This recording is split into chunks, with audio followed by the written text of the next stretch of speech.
இதை தொடர்ந்து தாவேக்காவோட அந்த கிறிஸ்மஸ் பெருவிழா கொண்டாடி இருக்காங்க. சமத்துவ கிறிஸ்மஸ் பெருவிழா கரூரோட சம்பவத்துக்கு அப்புறம் வந்து இந்த கிறிஸ்மஸ் பெருவிழாவை கொண்டாடிருக்காங்க. கட்சி சார்பாக கொண்டாடிருக்காங்க. இன்றைக்கி பெரும் பேசப்படுது. அதில் விஜய் அவர்களுடைய பேச்சு 7 நிமிஷம் இன்னைக்கு.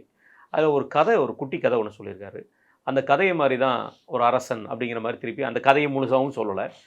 பைபிளை போய் படிச்சு பார்த்துக்கோங்க, தெரிஞ்சுக்கோங்கிற வார்த்தையை சொல்லியிருக்காரு. விஜயோட இந்த முற்று பெறாத பேச்சை எப்படி பார்க்குறாங்க? என்னைக்கு முற்று பெற்றிருக்கிறது அவருடைய பேச்சு? அது ஒரு பெரிய கேள்வி. இன்னொன்று ஒரு பேச்சு இங்கே பேச வேண்டியது நான் பவளவிழா பாப்பா பிளாஸ்ட்டு இங்கே பேச வேண்டியதுதானே? அப்போ இந்த மேடை ஒரு டீசெண்டான மேடைன்னு பேசுறது இல்லை, அதை தான் எல்லா இடத்துலையும் பேசணும். அதான் தலைவருக்கு அழகு. இன்னும் கூடுதலாக பேசியிருக்கலாம், வராது. இத்தனைக்கும் ஜான் ஆரோக்கியசாமி இந்த தடவை சொந்தமாக எழுதி கொடுத்துருப்பாரு. ஏன்னா பைபிள் சாமி தானே அவர். ஆமாம். அதனால் பைபிள் இருக்க பக்கங்களை எடுத்து இன்னும் சொந்தமாக எழுதி கொடுத்துருப்பாரு. நம்மளுக்கு அதில் சிக்கல் மனப்பாடம் பண்ணுறதுலாம் நீ பேப்பர்லாம் மேட்டு போய் ப்ராக்டிஸ் பண்ணால் நல்லா இருக்குங்க. அது சூப்பராக அழகாக மனப்பாடம் பண்ணி ஒப்பிக்கிறாங்க. எப்போவுமே சென்னையில் மழை பாதித்த இடங்களில் 2344 மோட்டார் பம்புகளும் 100 டிராக்டர்களும் எதிர்களும் பண்ணியிருக்குது. மேடான பகுதிகளில் தேங்கும் தண்ணீரை அகற்றுவது ஏற்பாடு. இப்போ அப்படியே நீ இரியா இடையில பாதிக்கப்பட்ட இடம் கம்மிதான் சொல்லி பக்கத்தில் ஆஃபீஸர் சொல்கிறேன். நான் மனப்பாடம் பண்ணதை நான் ஒப்பிச்சிடுவேன்.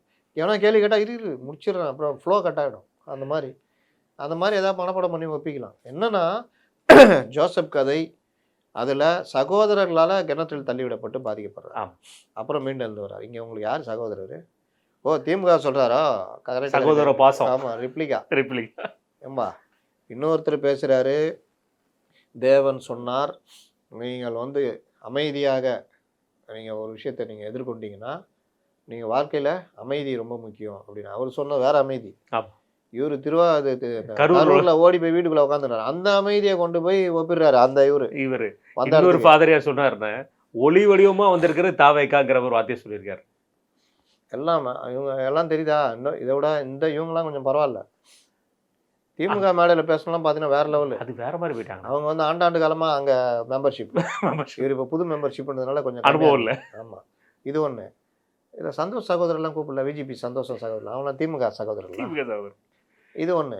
இன்னொன்று வந்து இவர் சொன்னார் அந்த அமைதி இதுன்னு, ஆதவர்ஜினு யோசிச்சிருப்பாரு. நம்ம வந்து வேற அமைதி சொன்னோமே, புரட்சி அமைதி ச்சே அப்படின்னு இருப்பாரு.